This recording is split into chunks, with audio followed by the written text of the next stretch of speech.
Okay, we're going to continue on here, chapter 9. And last time we started talking about stoichiometry, which are really just calculations involving reactions, where we use the balanced equations there as a conversion factor.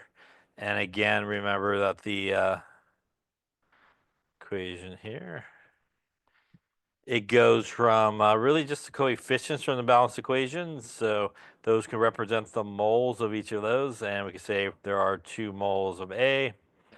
Gives us 1 mole of B. We'll say 2 moles of A gets us 1 mole of my A2B, and so forth. And we can write really conversion factors for each of those. And that's really what stoichiometry is. It's just a conversion factor used from the balanced equation to get our relationship, as we may know something about this guy, but ultimately want to figure out somebody about that guy. Or maybe we're starting with this guy and we want to know, how much of the other guy we're doing. Remember that when you do these stoichiometry calculations, you don't necessarily have to cross over the arrow. You could do them between 2 reactants. You could also do them between 2 products. You could also cross over the arrow and do them as well. When we have basic stoichiometry problems, there's really 4 steps that we follow. We balance the equation. We convert whatever they give us into moles. And again, usually the route to do that is you do want to kind of go get whatever they give you into grams and then go to moles. And again, that is the molar mass from the periodic table. That is in grams per mole, that's used really as a conversion factor to do so. Then we want to do our mole to mole relationship between the 2 things we're interested in. And that comes from our balance equation.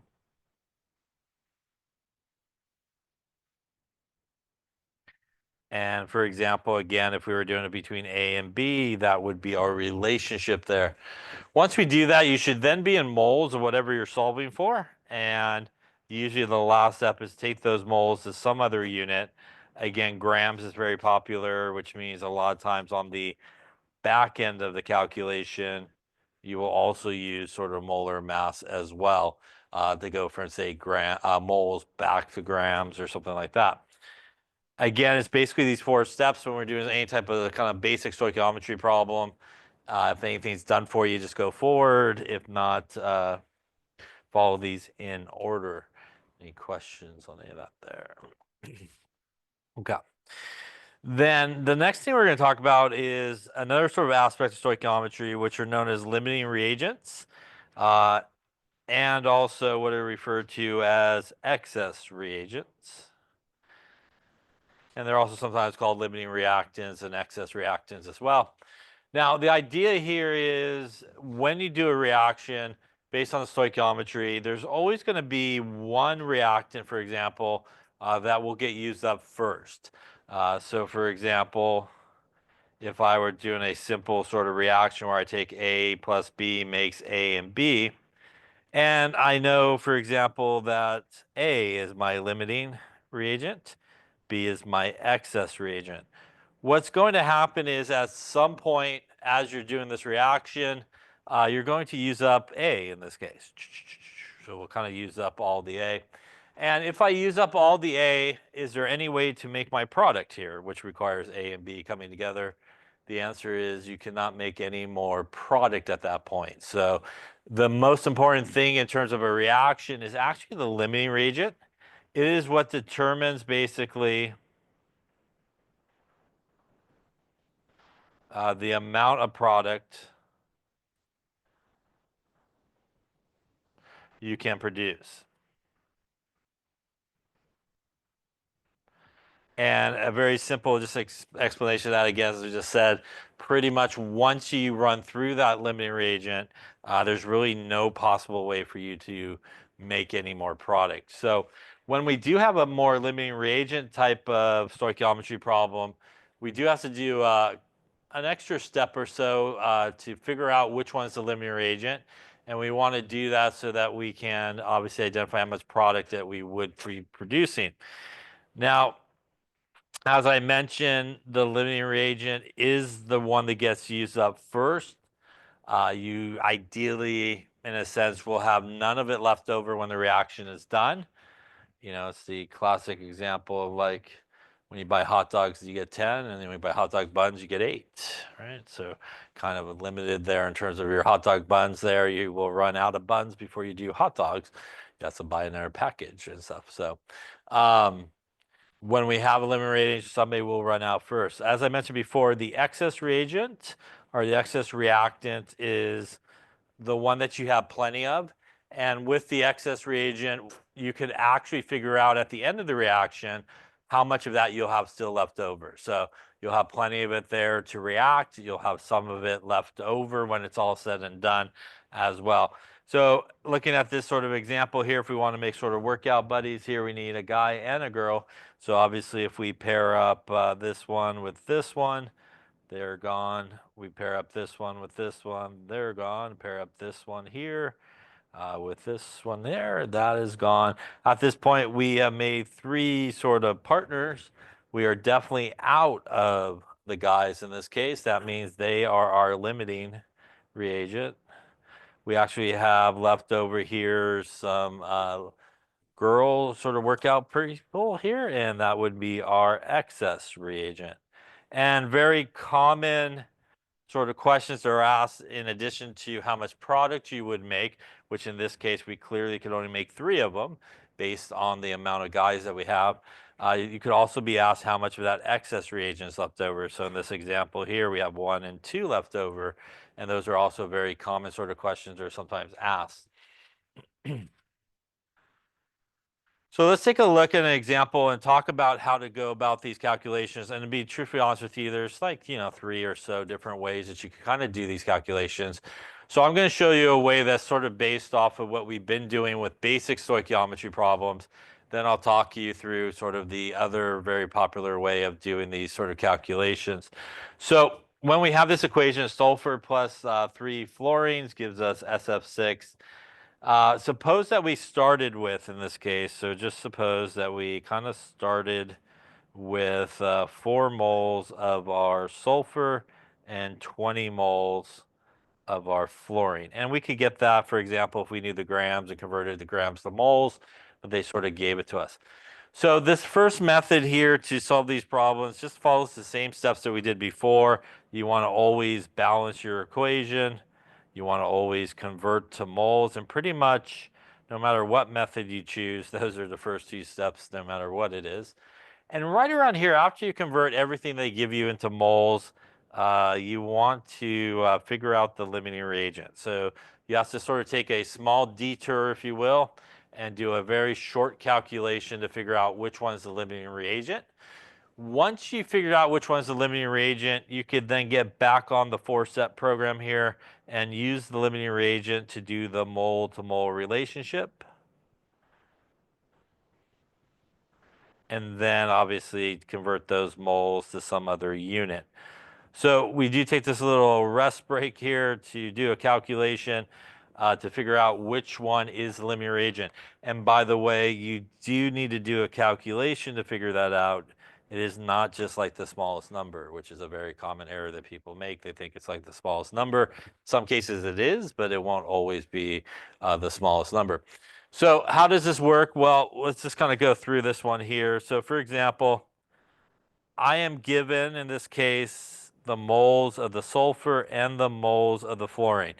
That, by the way, is how you actually know it's a limiting reagent type problem, is they give you enough information to get the moles of each reactant. So if you're ever given a problem where you're given enough information to get to the moles of each reactant,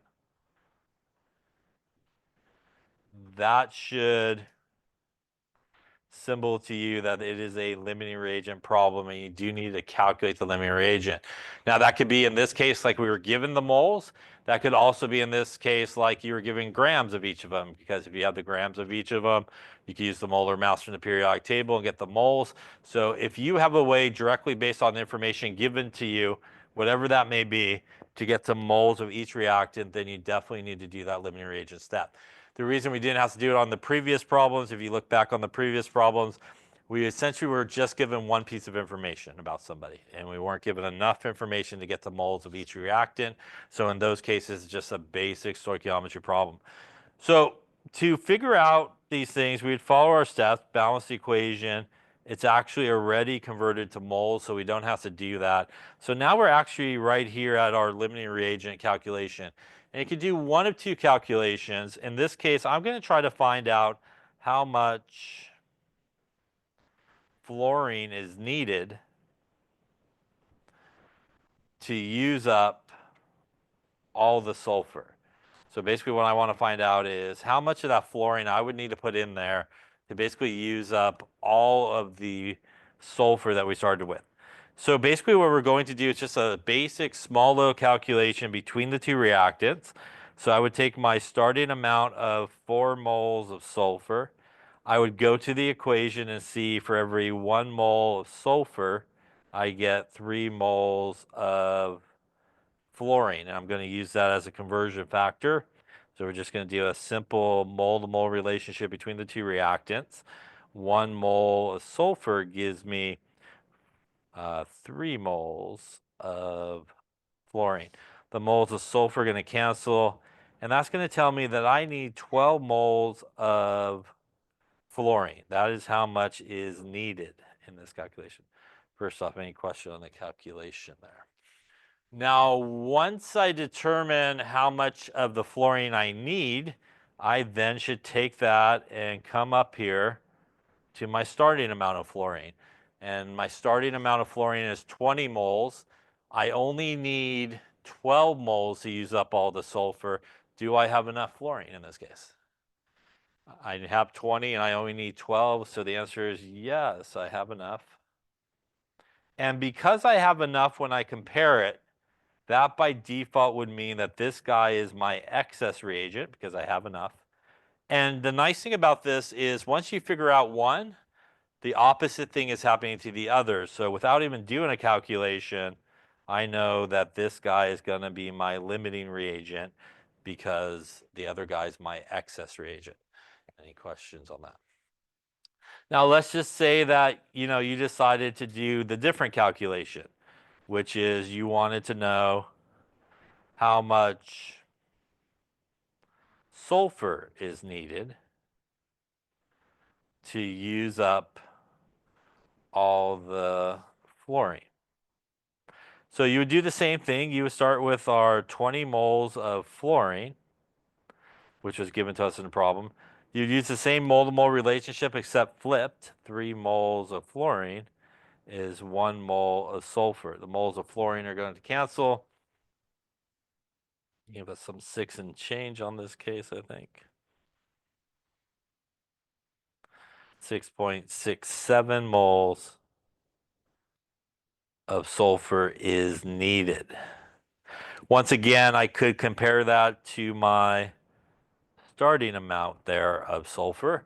And in this case, though, I need 6.6 moles, and I only am starting with 4. Do I have enough? I do not. And that tells me the same thing the other one told me. That's the limiting reagent, and by default, that would be the excess reagent.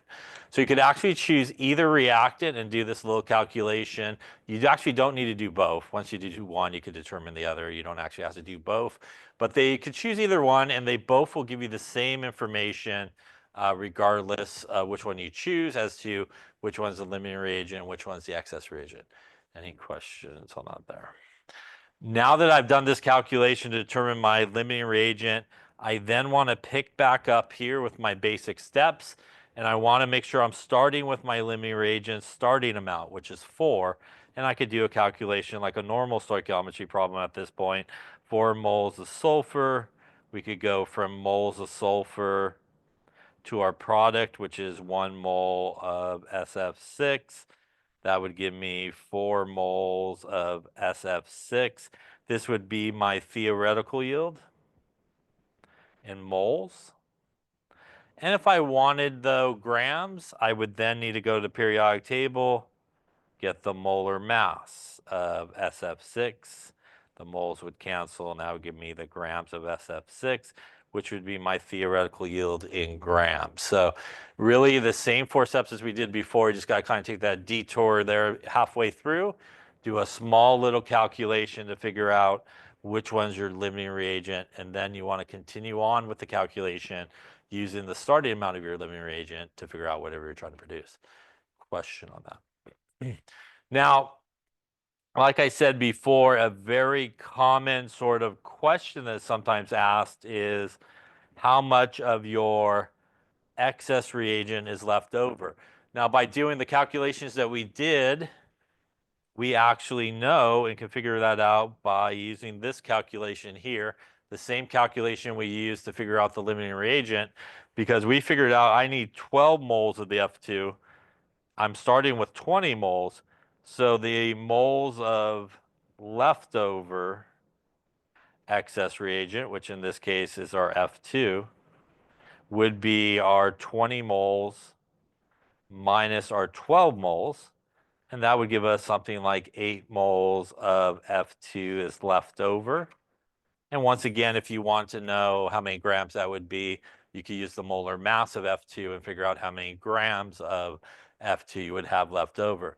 Now, if you did this guy for your calculation, you would need to go back and kind of do this calculation to figure that out. But a lot of times you get lucky and it's the one you chose is the one that maybe you need to go back and sort of use again in that calculation. Any questions on this method here? Now, the other method of doing these problems, frankly, is what a lot of people teach these days, is you basically just do two separate calculations. So you start with in this case, we had fluorine, I think, right? And sulfur. And they went to our SF6. So you would just go, for example, you take the grams of sulfur, you would convert it to the moles of sulfur. You would use the stoichiometry to go from moles of sulfur to moles of SF6. You then could go to grams of SF6. And then you would do the exact same calculation, except starting with the grams of F2 if you started in grams. Convert those to moles of F2 using the molar mass. Do the mole to mole relationship, mole of F2 to moles of SF6, and then grams of SF6. These are basically our 4 steps. Basically convert to moles, mole to mole relationship, and moles to some other unit, basically are kind of 4 steps. What you do at this point is compare these two numbers, and whichever one was the smallest number of grams is your theoretical yield and your limiting reagent. And you would just, for example, get rid of the other guy basically and not worry about the calculation. So that is a very popular way these days to do these type of problems. Just basically do two basic stoichiometry calculations, starting with one reactant to the product you're interested in. Do for the X reactant to the product you're interested in, compare the amount that each one produces, and whichever one produces the smaller amount, as I mentioned, is basically your theoretical yield, and that would be your limiting reagent. Any questions on that there? And there's a couple other ways you can do these problems as well, but I would say that's probably the most popular way. Any questions? All right. So that's what we just talked about there, I think. All right, so why don't you give this one a go and see what you come up with. If you have 6.83 grams of iron and you let it react with 9.34 grams of sulfur, which one is the limiting reagent, and calculate the mass in grams of FeS formed. So iron is 5585 from the periodic table, sulfur 3207. All right, so take a few moments, basically follow those steps, insert in your limiting reagent calculation as well.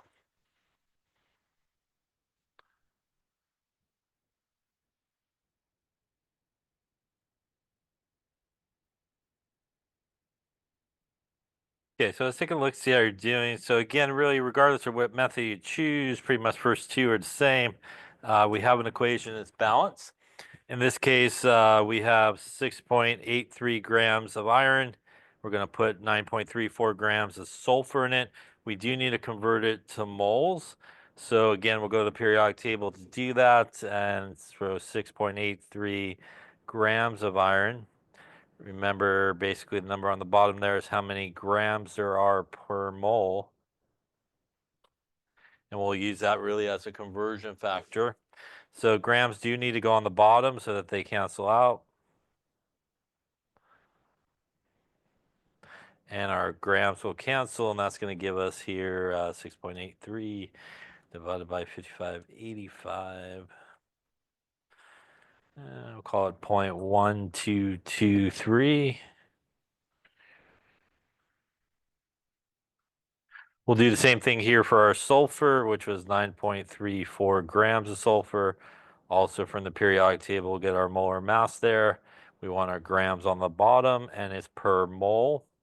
Remember, as we talked about last time, you want to make sure always when you calculate molar mass, it is just based off the formula by itself, regardless if it has a coefficient in the balanced equation. That's because molar mass is grams per 1 mole, which means you should just do it based on the formula. So 0.2912 moles of sulfur. These, again, if you want to think about it, is your starting amounts. I do know that it is a limiting reagent problem because I was given grams of each of those, which clearly, as you can see in our first calculation here, we could get to moles of each reactant. So that is the key thing to know, that you do need to do the limiting reagent calculation because you're able to get to moles of each reactant. Any questions on that there? As we talked about before, it does not matter which one you want to do. So what I'm going to calculate is if I want to use up all the iron, how much sulfur is needed. So that is the calculation I'm going to do. And I'm just going to take the moles of my iron. I'm going to go to the equation and do a very simple mole to mole relationship between these two guys, which in this case is 1 mole of iron gives us 1 mole of sulfur. So that's not too bad. 1 mole of iron on the bottom, so it cancels. 1 mole sulfur up on top, so it is still there. It gives us 0.1223 moles of sulfur is needed. Remember that once I calculate how much is needed, I then need to compare it to how much I'm starting with. And in this case, I need 0.12 moles, and I have 0.29 moles. To me, that looks like I have enough, yeah? And because I have enough, what that tells me is the sulfur is the excess reagent. So the sulfur here is my excess reagent. And by default, it would mean that my limiting reagent is actually the iron. Any questions on that there? Once I've determined that the iron is the limiting reagent through this calculation, I can now really just continue on with my actual calculation I'm interested in. I do want to make sure that I start with the starting amount of iron, which is, in this case, 0.1223 moles of iron. I now could do my relationship between iron and my product, which is what I'm interested in, which in this case also happens to be a 1-to-1, so that's kind of nice as well. Not always the case. So doing that right there gives me 1 mole of iron and 1 mole of my iron 2 sulfide. The moles of my iron 2 sulfide cancel out. That's basically our third step. We do need to do our fourth step here because we're looking for the mass in grams. By the way, if we did get an answer at this point, which obviously, as you can see, is the same number, basically, this would be our theoretical yield in moles in this case. But since we do want grams, we're going to do our last step, which is the molar mass. So once again, we'll go to the periodic table and add up the two parts. 5585 grams per mole for the iron plus 3207 grams per mole for the sulfur is going to give us a molar mass here of about 8792 grams per mole. Once again, we're going to use that as a conversion factor. Moles need to go on the bottom so they cancel. The 8792 grams go up on top. The moles cancel, giving us a theoretical yield in grams of, we'll call it 10.6 grams of iron 2 sulfide would be produced. That would be my theoretical yield in grams in this case. Any questions on those steps? So basically the same four steps that we did before: balance the equation, convert to moles, additional step of limiting reagent once we find that, third step, and fourth step, basically the same sort of procedures we did previously. First off, any questions? Now, if I wanted to know how much of my excess reagents left over, I could actually do that because we actually chose pretty good here. So we actually have that number available to us. If we didn't, we would need to go back and do that calculation. But since we use that calculation here to get our limiting reagent, and it's actually the excess reagent, we could actually use that. So if we want to know how much of sulfur is left over, we would take the moles of sulfur we started with, 0.2912. We would subtract it from the moles needed of sulfur, 0.1223. And that would tell us that we got something like 0.1689 moles of sulfur left over. That's left over. We could also, again, multiply that by 3207. And that would tell us that we had somewhere in the ballpark of about 5.42 grams. And you can multiply it by the molar mass, about 5.42 grams. So what that basically means in this reaction, we started with about 9.3 grams of the sulfur, and we used basically, about 4 grams of it in this reaction. How much of the iron did we use in this reaction? All of it, right? So that's the idea there. We used all the grams of iron should be gone because it was the limiting reagent. Any questions on that there? All right.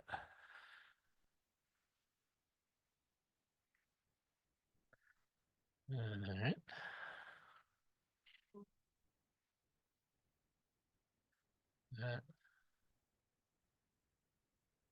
All right, why don't you try this one then? If 622.7 grams of NH3, molar mass 17.03 grams per mole, are allowed to react with 1,241 grams of CO2, molar mass 4401, which is the limiting reagent, and how much of our product will we produce? And there's the molar mass of that guy as well.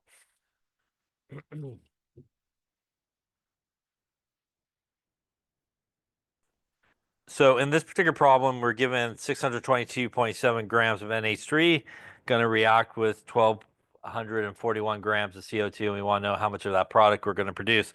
So not all problems will be nice like this one and say, which one's the limiting reagent. They won't tell you it's a limiting reagent problem.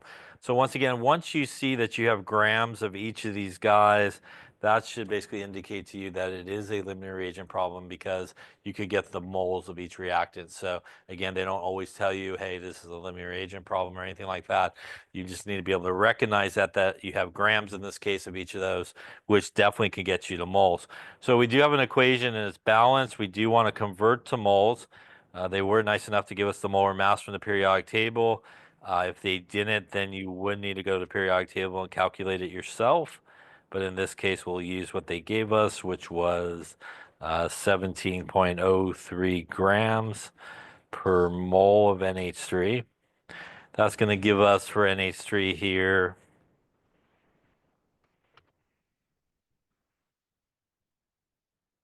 looks like 3656, we'll call it 36.565. To go one more digit there of NH3. We'll do the same thing for our CO2, so 1241 grams of CO2. Again, from the periodic table is where you would get this number if it was not given to you. Most of the time, I would say it's probably not going to be given to you. And that would get us here 1241 divided by 4401. 28,198 here.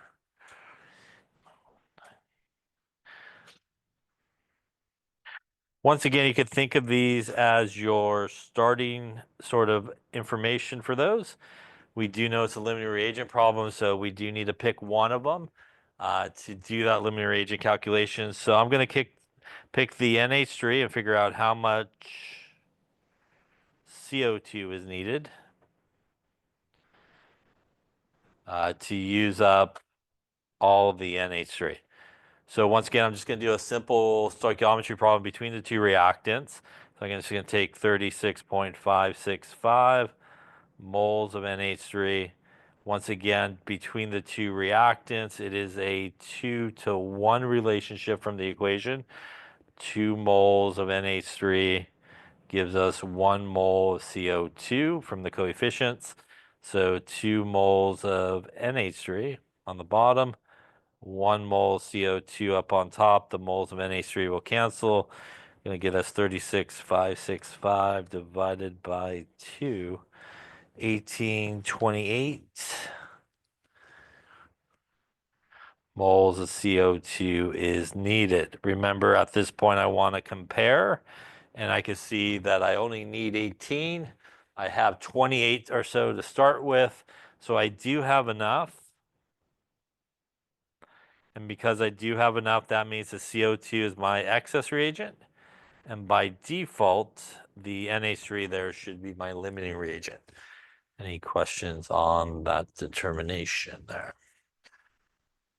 Once we have that determination, we pretty much could just roll through with the rest of the calculation. We do want to start with the starting amount there of our limiting reagent to do the rest.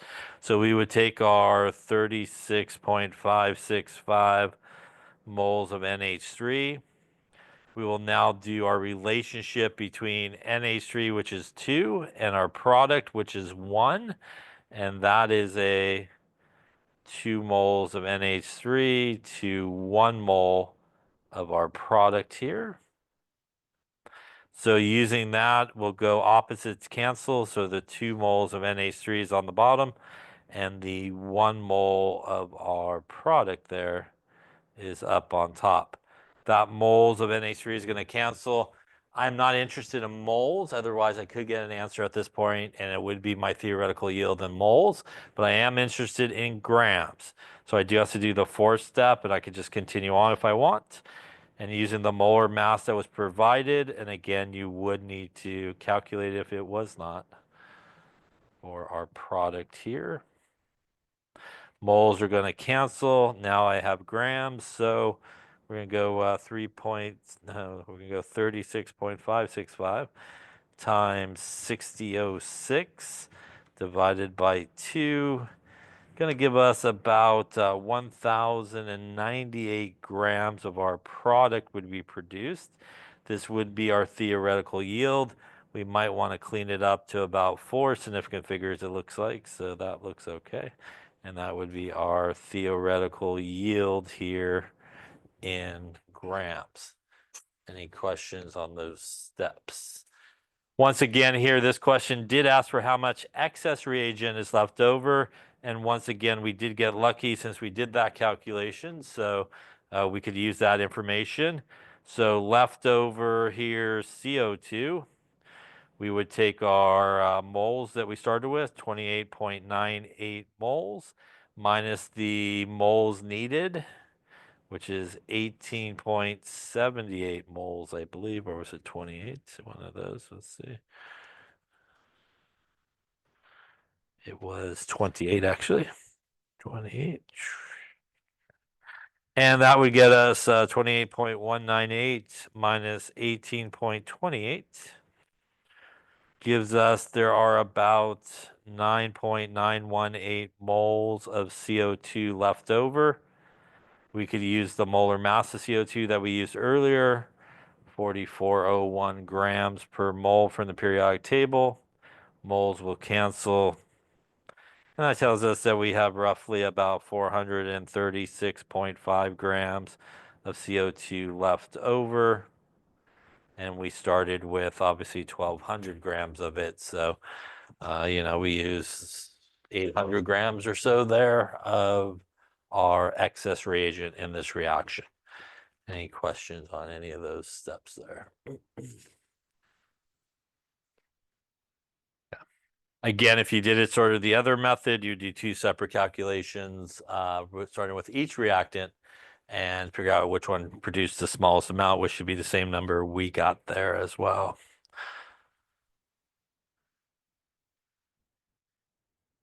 All right, we'll scroll through that there. Same number, it's good. All right, then let's talk about yields in reactions. And when we talk about yields, yields are products, and they do need to be products. And there's three types of yields that we come across. One is the theoretical yield. The theoretical yield is your maximum yield that you can produce in a reaction based on how much you started with. So if that reaction went perfect, no side reactions, you didn't spill anything along the way, that should be the maximum amount of product that you should be able to produce.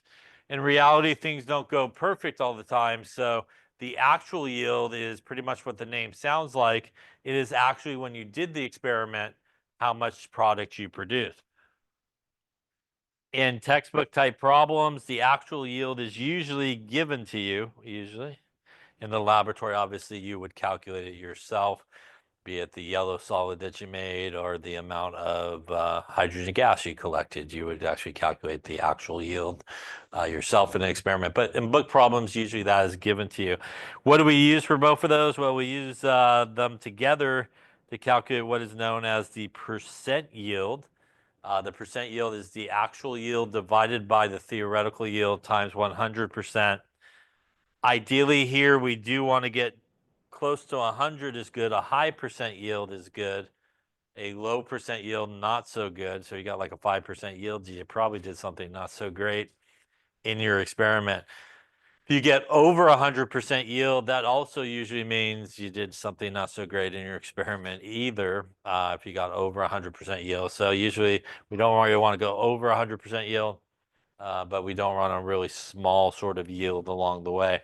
So a very common mistake sometimes, like that experiment with the yellow solid there, the lead 2 iodide. Sometimes people don't let their filter paper dry completely, and when they go reweigh it, they have all that water weight that's really not their product. It's just because the paper is wet, and now they end up with a actual yield higher than the theoretical yield. So that's a very common sort of error that occurs. Now, actual yield, like I said, is usually given. Our theoretical yield is calculated, and that could be just a basic stoichiometry problem, or it could be a limiting reagent type problem. So it could be either one in that situation. By the way, when you do percent yield, it doesn't really matter what the units are. You could do moles divided by moles. You could do grams divided by grams. Usually it's grams divided by grams, but really as long as the top number and the bottom number are the same units, you could actually do it with other units like moles divided by moles that sometimes you might want to do. All right, so why don't we try one here? If you started with 2.46 times 10 to the 4 kilograms of TiCl4, molar mass 189.7 grams per mole, and you reacted with 1.44 times 10 to the 4 kilograms of magnesium, molar mass 2431, calculate the theoretical yield of Ti in kilograms, and what is the percent yield if you had 5.42 times 10 to the 3 kilograms? I change that one. I did. All right, give it a go. See what you come up with here.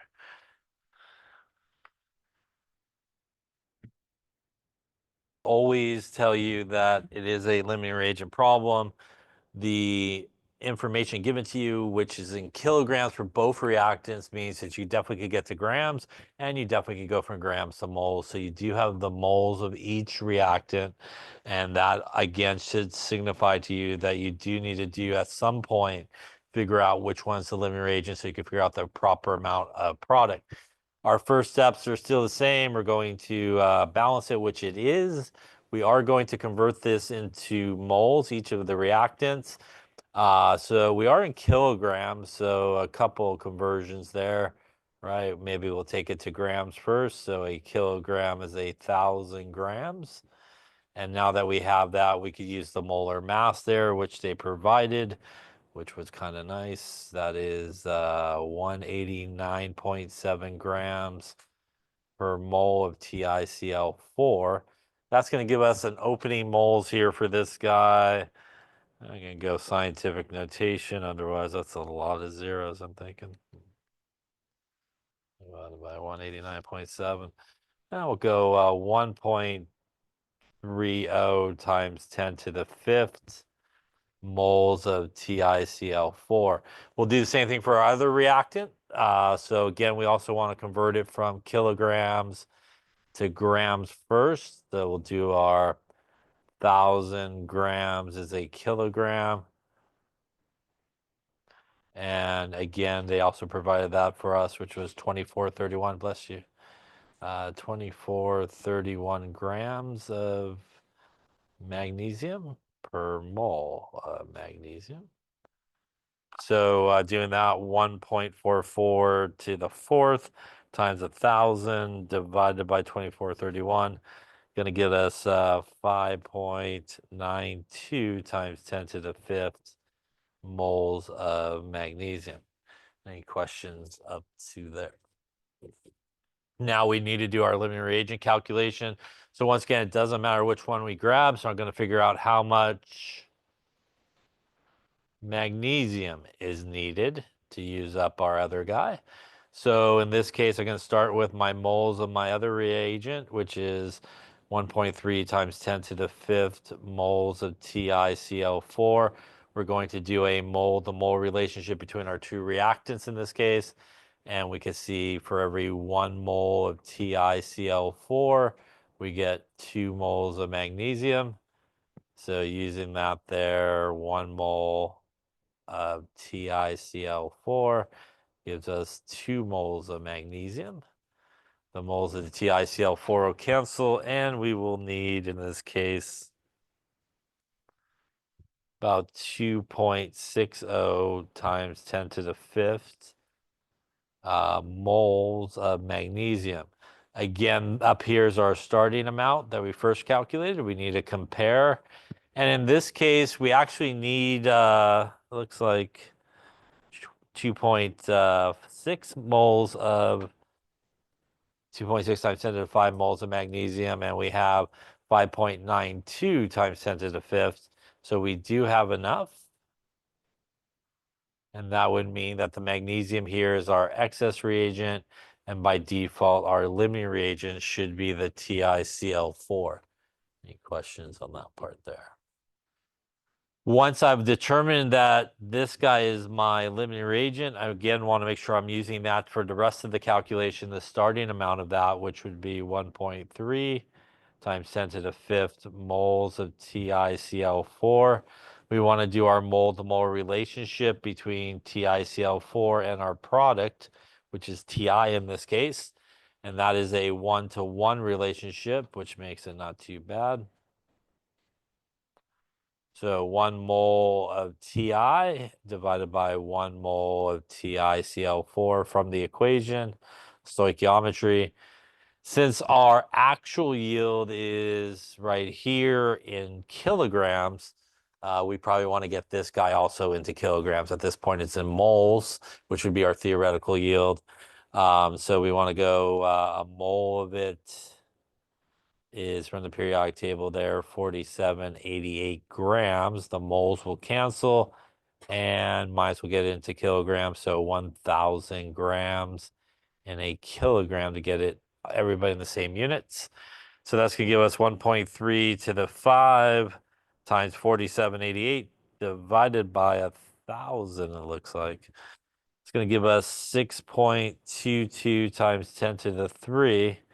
And that is our kilograms of our product here, Ti. That is our theoretical yield in this case. Yeah. Any questions up to there?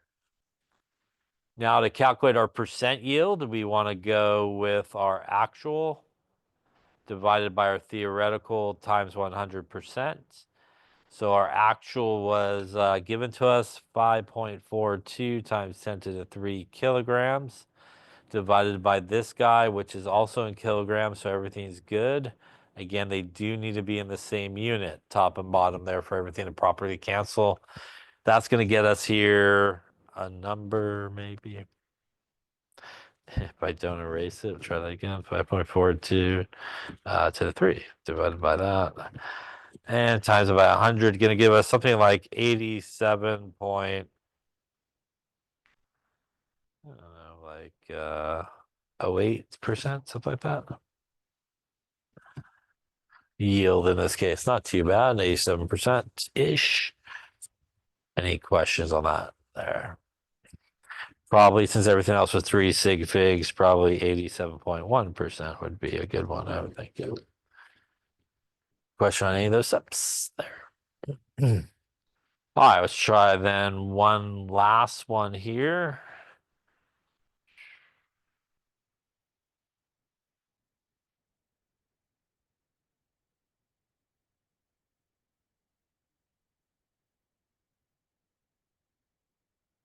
All right, so this equation here, we got ammonia, we got carbon dioxide. I think we did a little bit earlier.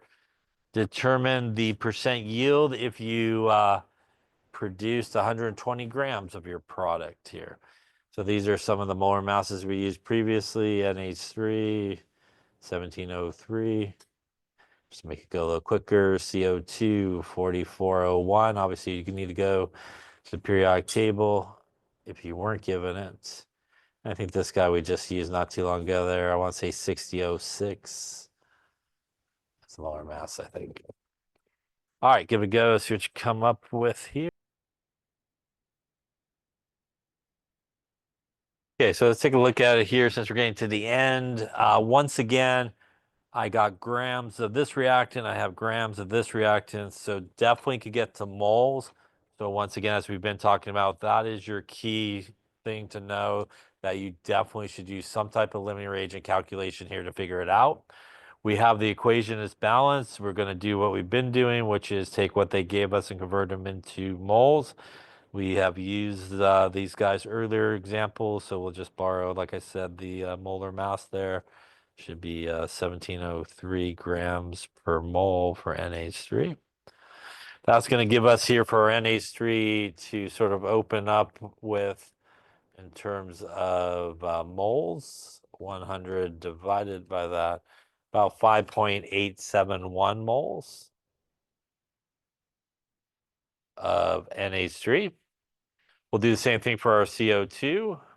We had 100 grams of that guy as well. And molar mass there, 4401 that we calculated earlier.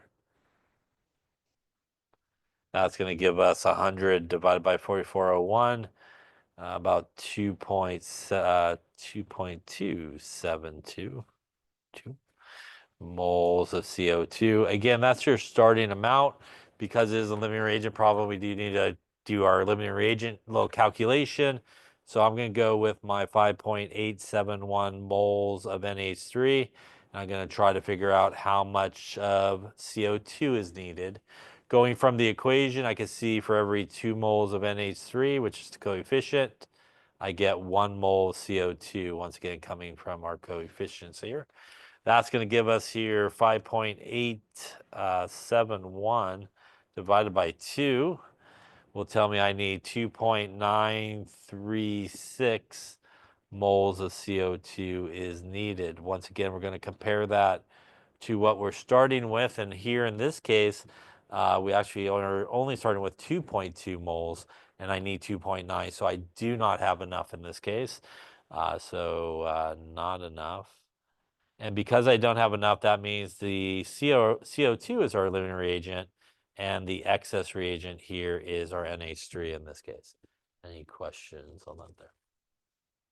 Now that we've identified the limiting reagent, we're going to start with our starting amount of it, 2.272 moles of CO2.